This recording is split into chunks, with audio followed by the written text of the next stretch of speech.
बोलो श्याम सरकार की। हम हैं यहाँ खाटू श्याम जी के मंदिर में, जो नौशेमे पुल के पास में स्थापित है। इस समय आप जो स्क्रीन पर देख रहे हैं, वहाँ बाबा के दर्शन आप कर रहे हैं, जिन्हें कहते हैं कि तेरे मंदिर में आकर जब मैं सिर झुकाता हूँ, सर झुका तुझको सर उठाने को भूल जाता हूँ, ऐसी स्थिति। और जिसे प्रभु के दरबार में जब होता है तो निश्चित रूप से उसका जीवन अलग ही प्रकार का होता है, जहाँ से सबको सब कुछ मिलता है। हम उस दरबार में हैं और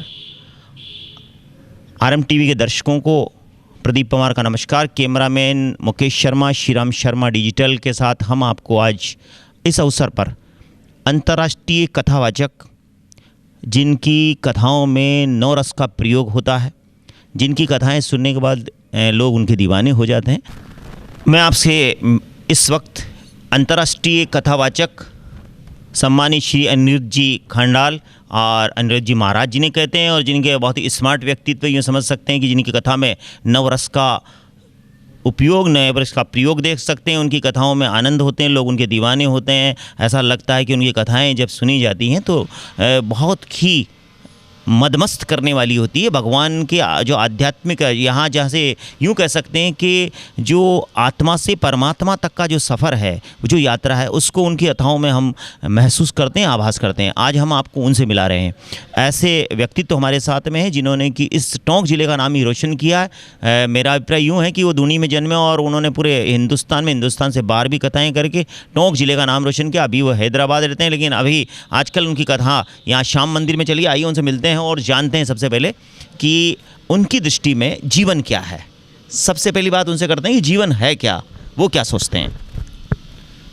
सबसे पहले तो आरएम टीवी के सभी दर्शकों को और मेरे टोंक ज़िले के सभी क्षेत्रवासियों को और हमारे आरएम टीवी के हमारे बड़े प्यारे स्नेही, जिनका हमेशा हमारे साथ स्नेह अच्छा रहा है, हमारे प्रदीप जी पवार को और सभी दर्शकों को इस ब्राह्मण बालक की ओर से जय श्री कृष्ण, जय श्री राधे।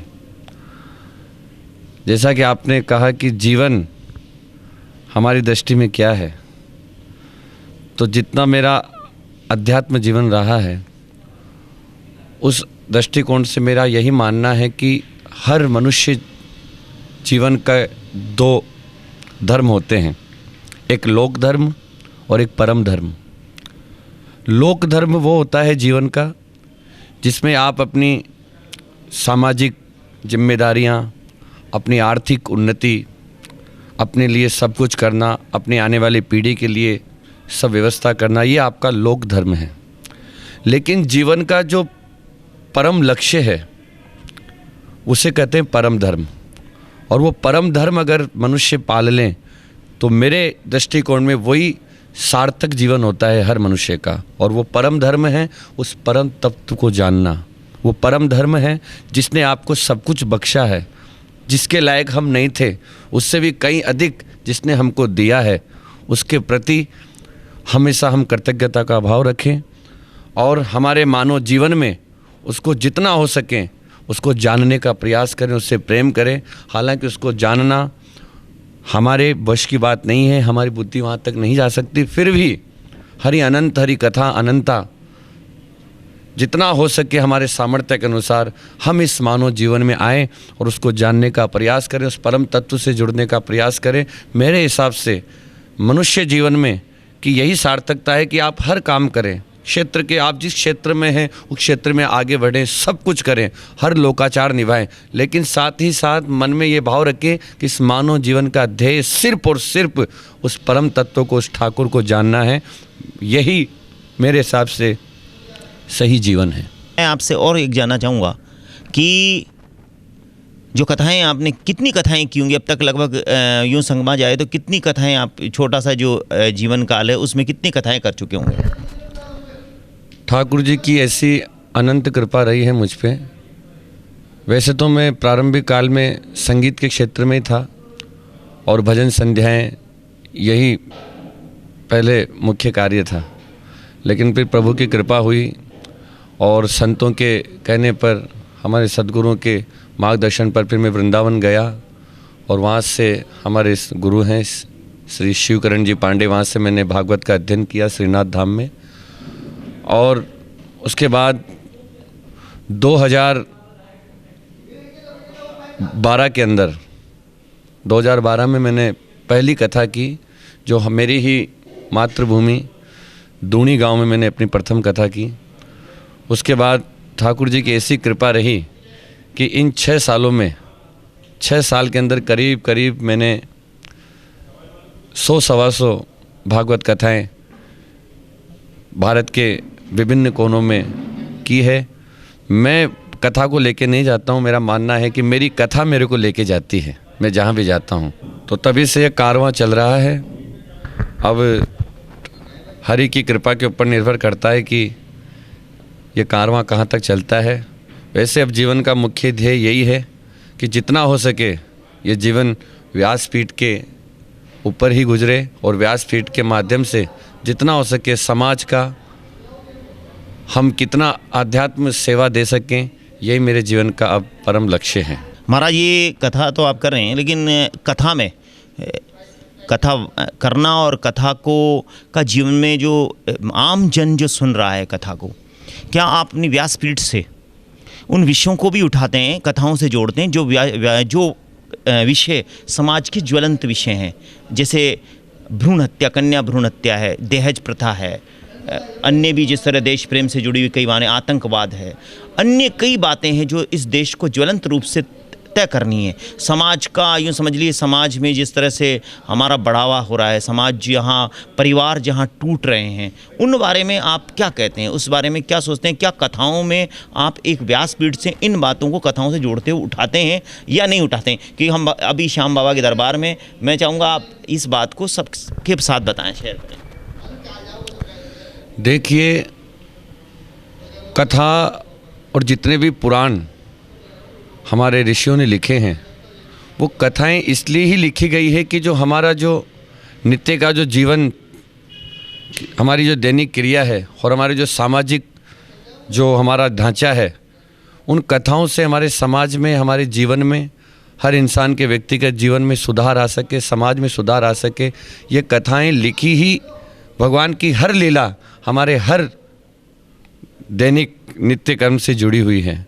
जैसे भागवत में देश प्रेम की बात आपने कही, तो देश प्रेम श्रीमद् भागवत महापुराण में तो भारत भूमि को इतना महान बताया गया है, जिस भारत भूमि में देवता भी जिस भारत भूमि में जन्म लेने के लिए तरसते हैं।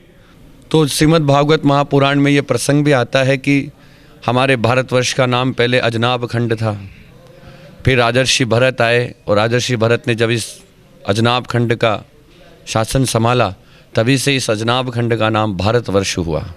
तो ऐसे भारतवर्ष में हमारा जन्म हुआ, जहाँ पर भगवान श्रीमन नारायण ने अनेकों अवतार लिए। तो हमारी कथा, हमारा भागवत महापुराण, जितने भी पुराण हैं, आज के परिवेश में युवाओं को भी बहुत मैसेज देते हैं। और जैसा कि आपने कहा, दहेज प्रथा, रामचरितमानस में तो जब राजा जनक ने माँ सीता, माँ जानकी को विदा किया, तो इतना दहेज दिया, इतना राजा दशरथ को इतनी भेंट दहेज के रूप में दी। लेकिन दहेज कुप्रथा नहीं है मेरे दृष्टिकोण से। दहेज एक पिता के द्वारा दिया हुआ बेटी के प्रति प्रेम का एक निशानी होती है। आज के परिवेश में हमने दहेज को थोड़ा विस्तार करके उसका एक ऐसा विकराल रूप उसका धारण कर लिया कि, लेकिन दहेज पिता अपनी सामर्थ्य अनुसार बेटी के प्रति अपनी इच्छा से जो दें, और एक पिता का, बेटे का जो पिता होता है, वो उसे प्रेम पूर्वक ग्रहण करें, तो वो दहेज मेरे हिसाब से सही होता है। फिर वो दहेज नहीं होता, वो एक पिता का बेटी के प्रति प्रेम होता है। लेकिन मांग कर एक बेटी के पिता पर एक ऐसा प्रभाव डालकर या ज़बरदस्ती उनसे कोई वस्तु की मांग करना, मेरे हिसाब से वो दहेज का एक गलत स्वरूप होता है। वरना दहेज हमेशा से चलता आया है। पिता अपनी इच्छा से, अपने सामर्थ्य से जो दे, वो स्वीकार करना चाहिए, ऐसा हमारे पुराण हमें सिखाते हैं। रही युवा वर्ग की बात, तो युवाओं के लिए तो शास्त्रों में इतना कहा गया है कि आप जीवन में हर उन्नति करें। हमारे पुराण यही संदेश देते हैं आज की न्यू जनरेशन को कि आप हर उन्नति करें, आप आपकी इकोनॉमिक दृष्टि से आप आगे बढ़ें, आप सामाजिक रूप से आगे बढ़ें, लेकिन आपका आध्यात्मिक विकास भी होना चाहिए जीवन के अंदर, आपका आध्यात्मिक विकास भी हो। और टोंक में अभी कथा चल रही है, तो मैं ये जो न्यू जनरेशन श्याम सखा परिवार के निमित्त ये जो कथा चल रही है नानी बाई का मायरा, ये छोटे छोटे बच्चे, ये न्यू जनरेशन, इनको देख के लगता है कि आने वाला भारत की पीढ़ी, भारत की युवा शक्ति बहुत आगे जाएगी और आने वाला भारत का आध्यात्मिक क्षेत्र बहुत सुदृढ़ होगा। और ये सुदृढ़ होगा तभी हमारा भारत इस सप्तद्वीप वसुंधरा में गुरु की उपाधि पे जाएगा, जो हमेशा से रहा है। महाराज श्री, आपने बताया कि दहेज प्रथा या अन्य जो प्रथाएं पुराणों में क्या था और पुराणों से कहाँ तक पहुँचा है, लेकिन वर्तमान युग में, क्योंकि पुराणों में जैसा था वैसी व्यवस्थाएं आज है नहीं, और वैसा तो आज जहाँ भारत में कन्याओं का प्रतिशत केवल दिन पे दिन इसलिए कम होता चला गया क्योंकि दहेज प्रथा जिंदा रही। तो दहेज को किसी भी दृष्टि से, क्योंकि एक पिता ही एक बेटी का बाप ही ऐसा क्यों करे, क्यों दे, इसका कोई कारण आज तक किसी पुराण में नहीं, क्यों दे वो। तो ये क्यों का कारण स्पष्ट नहीं, इसलिए दहेज प्रथा कि मैं व्यक्तिगत रूप से इसका विरोधी हूँ और ये जीवन में मानता हूँ कि इन प्रथाओं का अंत होना चाहिए। क्योंकि अपना आपने बात कही ली है तो मैं आपसे पूछ ही लेता हूँ कि नानी बाई का मायरा जो आपका कथा चल रही है, तो मायरा जो है इसका मतलब भात, और भात भरने के लिए जाना पड़ता है तो भाई को या मामा को। तो ये भात भरने की प्रथा, माना उस समय प्रभु आए, भगवान श्री कृष्ण ने आकर के सब कुछ निभा दिया नरसिंह मेहता जी जो वहाँ उनके ऊपर कृपा कर दी नरसिंह में, और वो पूरी भात भर दिया। वर्तमान युग में हर किसी के लिए भगवान श्री कृष्ण आ नहीं सकते, तो ऐसी स्थिति में वो अपनी इज्जत को कैसे बताएगा अगर भात की ये प्रथा चलती रही, अगर ये भात भरने की प्रथाएं चलती रहीं, ये प्रथाएं चलती रहीं, दहेज चलता रहा या भात चलता रहा या अन्य प्रथाएं चलती रहीं, और लोग एक सामाजिक प्रतिष्ठा के कारण प्रताड़ित ना हो व्यक्ति, इसके लिए उन चीज़ों निभाता रहा, तो उसका जीवन, आम जीवन उसका कहाँ पहुँचेगा। इसके पीछे क्या होगा कि मैं जो आपके सामने विचार रख रहा हूँ कि इससे समाज जो है बेटियों का निश्चित रूप से बेटी होने पर, क्योंकि ये सब कुछ क्यों हो रहा है, भात किसको भरना है, जिसकी बेटी है या जिसका वो भाई है, तो इसका मतलब कि उसके घर में बेटी का होना अभिशाप हो जाएगा, जिसको कि हम सामाजिक रूप से उन्मूलन करना चाहते हैं। बेटी कभी भी अभिशाप नहीं बने, बेटी समाज के लिए मूल हरण है। क्योंकि अगर जहाँ हम श्याम बाबा के दरबार में बैठे हैं लगदातार में, अगर ये समझ लीजिए अगर उनकी माँ नहीं होती तो वो यहाँ नहीं होते, वो नहीं होता तो 3 बाणधारी जो हैं उनका ये नाम नहीं होता। तो माँ का होना जब जरूरी है तो बेटी का होना जरूरी है। और बेटी अगर इस वर्तमान युग में अगर हम ये सोचते हैं, अगर ये प्रथाएँ रहीं, आप क्या सोचते हैं इस बारे में? देखिए प्रदीप जी, अपना अपना दृष्टिकोण होता है, जैसी दृष्टि वैसी सृष्टि। हालांकि आप सही कह रहे हैं कि इन जो प्रथाएं चली है, भात भरना, दहेज, इनमें जो जरूरी नहीं है उन चीज़ों को जोड़ा गया है और उन्हीं से इनका गलत स्वरूप सामने आया है समाज के। वरना आज भारतवर्ष ही एक ऐसा देश है जिसमें भारतीय संस्कृति की खूबसूरती आपको देखने को मिलेगी। आप इस धरती के किसी भी देश में जाएंगे, आपको ये आनंद कहीं नहीं मिलेगा। भात भरना, शादी विवाह, 7 फेरे, बेटी के यहाँ जाना, ये आनंद सिर्फ भारतीय संस्कृति में है। तो ये एक अच्छी बात है। लेकिन आप जो कह रहे हैं कि इतना विस्तार कर दिया जाता है, ये मैं मानता हूँ ये हालांकि गलत है। वरना भात अगर देखा जाए तो भाई बहन के ससुराल में जाकर भांजे भांजियों की शादी होती है, उसमें भात भरा जाता है पिता या भाई की तरफ से। तो भाई की ओर से एक चुनरी अगर बेटी को ओढ़ा दी जाए माथे पे, तो वो ही वास्तविक भात का स्वरूप है कि एक चुनरी ही अगर सबके सामने अगर बेटी को, बहन को अगर भाई उड़ाता है तो वो बेटी का ससुराल में मान अपने आप ही बढ़ जाता है। लेकिन धीरे धीरे इन प्रथाओं ने जो व्यक्ति सामर्थ्यवान होता गया आर्थिक दृष्टि से, तो वैसे ही इसमें थोड़ा दिखावा, थोड़ा आडंबर हो गया और लोगों ने अपने जो ही पैसा हुआ और अपने हिसाब से खूब जितना हो सका उतना किया। उससे क्या हुआ, जो गरीब व्यक्ति हैं, जो नहीं कर सकता है, उसने भी उस कंपटीशन में, उस होड़ में, उसने भी बिना इधर उधर से कर्जा लेके ये सब दहेज किया, भात भरा। वो फिर उससे उबर नहीं पाया। लेकिन मेरा मानना है हर भाई का ये कर्तव्य बनता है, हर बहन का ये कर्तव्य बनता है, बहन के ससुराल वालों का ये कर्तव्य बनता है कि जिस भाई का सामर्थ्य ना हो और जिस बहू के मायके वालों का सामर्थ्य ना हो, तो उनका हाथ उनसे निवेदन है कि वो उनसे प्रार्थना करें और ये कहें कि आपकी तरफ से दिया हुआ एक तार भी हमारे लिए सोने की तार के बराबर है। आप आएँ और अपनी बहन को हमारे सभ्य समाज के बीच में चुनरी ओढ़ा के जाएं, यही हमारे लिए आपकी तरफ से 56 करोड़ का बात होगा, मेरा ये मानना है। और महाराज श्री, अभी हम आपके साथ में, तो आपने अच्छी बात कही कि समाज की जो कुप्रथाएं हैं तभी समाप्त हो सकती हैं जबकि उनका सही स्वरूप हो जैसा वर्णित है, और हम उन कुप्रथाओं को प्रथाओं में ले आएँ, जिन्हें कि हमने इसलिए कर दिया क्योंकि हमने दिखावा और अन्य बातों से हम भटक गए हमारे रास्तों से। और यही कारण है कि भारत के विश्व गुरु बनने में जो प्रथाएं थीं वो प्रथाएं बनी, इसीलिए भारत विश्व गुरु के इस मान पर पहुंचने में उसको बाधक हुआ है। लेकिन निश्चित रूप से आप ऐसी कथाओं से अपने उठाते रहेंगे। अब हम आपसे ये चाहेंगे कि क्योंकि आप बहुत अच्छा गाते भी हैं, तो कुछ भजन की पंक्तियाँ हमारे जो दर्शक हैं उनके लिए आपकी हो जाएं इस दरबार में। तो मैं तो राजस्थान से बिलोंग करता हूँ, राजस्थान मेरी जन्मभूमि है। तो आपने भजन के लिए कहा है, तो मैं चाहता हूँ कि राजस्थान में ही ऐसे ऐसे ठाकुर जी के लाडले भक्त हुए हैं। मीराबाई हुई है, हमारे टोंक जिले में ही धन्ना भगत हुए हैं। तो मीराबाई का एक सुंदर सा भजन मुझे याद आता है, हमारे मारवाड़ी भाषा में ही है। मीराबाई आप अपने पति राणा जी से कहती है,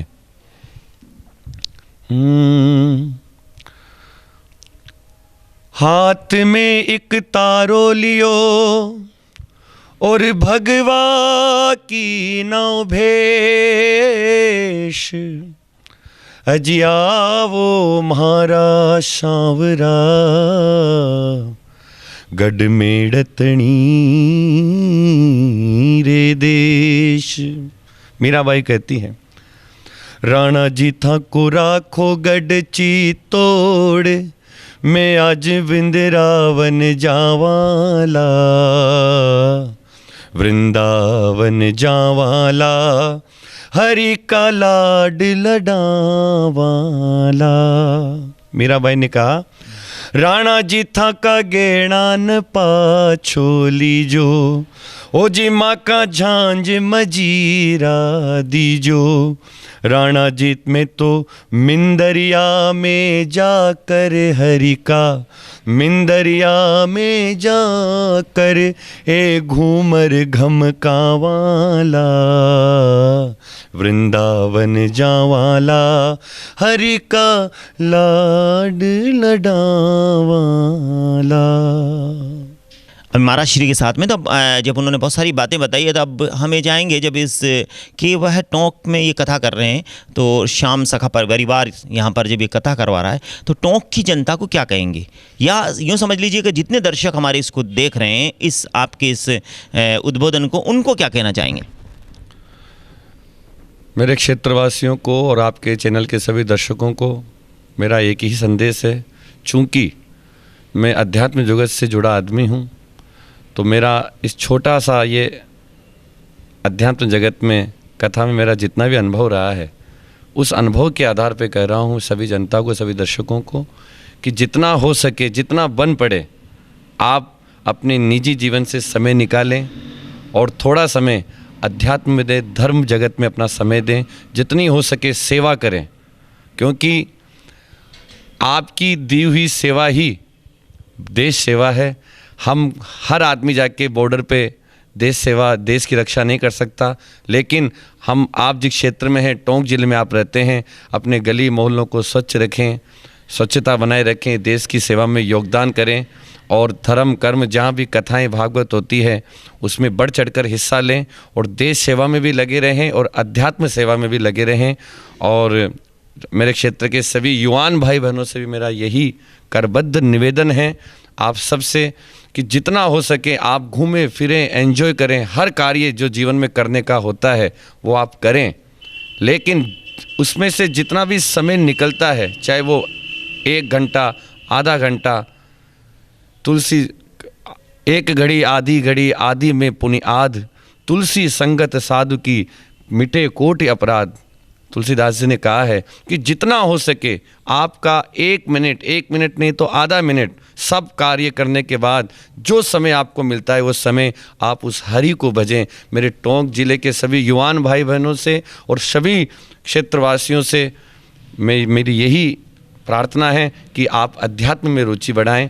अध्यात्म में आप रुचि बढ़ाएंगे, आपका अध्यात्म जीवन अच्छा होगा तो आपका आर्थिक जीवन भी अच्छा होगा, और आपका आर्थिक जीवन अच्छा होगा तो हमारे क्षेत्र का आर्थिक स्थिति भी अच्छी होगी। यही मेरी भावना है। जय श्री कृष्ण। जय श्री कृष्ण। और ये हैं अनिरुद्ध जी महाराज, जहाँ और जो पूरे अंतर्राष्ट्रीय स्तर पर जिनकी कथाएं सुनते हैं आप, और उनके लिए मैं ये कह सकता हूँ कि जब मुझे ख्याल तेरे जलवे का हुआ, आया नहीं कोई ख्याल मेरे ख्याल में, दोनों जहाँ आईना दिखलाते रह गए, लाना पड़ा तुझे तेरी मिसाल में। ऐसी कथाओं में नवरसों का प्रयोग करने वाले जो भी उनकी कथा में आते हैं तो निश्चित रूप से एक बार आते हैं तो सुन करके फिर पूरी कथा के बाद ही जाते हैं। ऐसे कथावाचक हमारे साथ रहे। उन्होंने बहुत सारी आपको बातें बताई और जीवन के लिए उन्होंने निश्चित रूप से, आज हम भी साथ हैं तो गौरवान्वित हैं कि एक जो युवा कथावाचक हैं, जीवन के इस कम अनुभव की कम यात्रा में भी उन्होंने वो अनुभव लोगों से शेयर किए हैं और युवाओं को निश्चित रूप से प्रेरित करते हैं।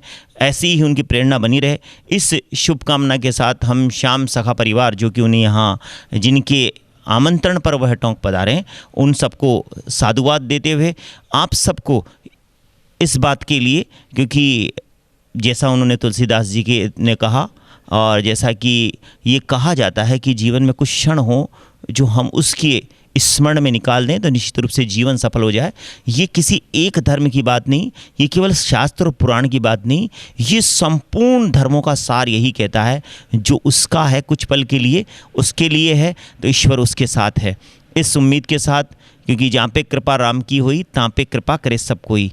कैमरामैन मुकेश शर्मा, श्रीराम शर्मा डिजिटल के साथ मैं प्रदीप पवार, आप सबके लिए। आप देखते रहें हमारे इस चैनल को।